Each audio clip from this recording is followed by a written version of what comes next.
Méditation du 7 octobre. Portez nos fardeaux et aussi ceux des autres. Ne nous lassons pas de faire le bien, car nous moissonnerons au temps convenable si nous ne nous relâchons pas. Ainsi donc, pendant que nous en avons l'occasion, pratiquons le bien envers tous et surtout envers les frères en la foi. Galates 6, les versets 9 à 10. La question de notre titre semble suggérer que nous avons assez de nos propres fardeaux pour supporter ceux des autres. Pourtant, c'est précisément ce que l'apôtre Paul demande aux Galates de faire dans notre texte d'aujourd'hui. Saisir toutes les occasions de faire du bien aux autres, en particulier envers les frères en la foi. En d'autres termes, aussi lourdes que puissent être vos charges, vous n'avez aucune excuse pour ne pas aider ceux qui sont dans le besoin. Ce principe chrétien est bien illustré par Robert M. Johnson dans l'expérience qu'il a vécue en tant que conseiller dans un camp de jeunes en Californie. Le voyage comprenait une randonnée de 3 jours sur le plateau de Yosemite. Mais une chose était claire, chacun devait porter ses bagages, c'est-à-dire sa propre charge, sans demander de l'aide. C'est là que les problèmes sont apparus,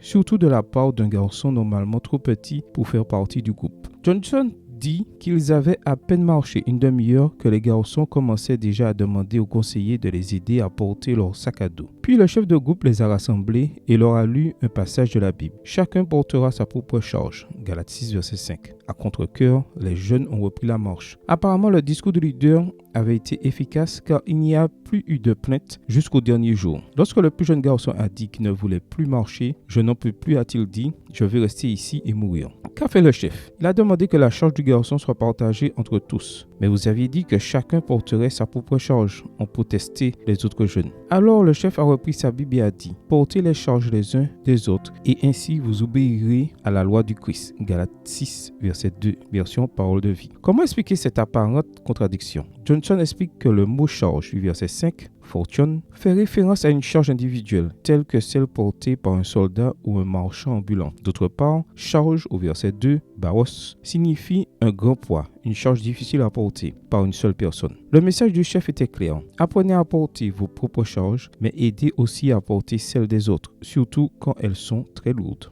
Prière. Père bien-aimé, bien que j'aie mes propres charges, je veux aujourd'hui profiter de toutes les occasions pour alléger celles de mon prochain, surtout de ceux qui sont dans le besoin. Amen. Bonne journée à vous et que le Seigneur vous bénisse.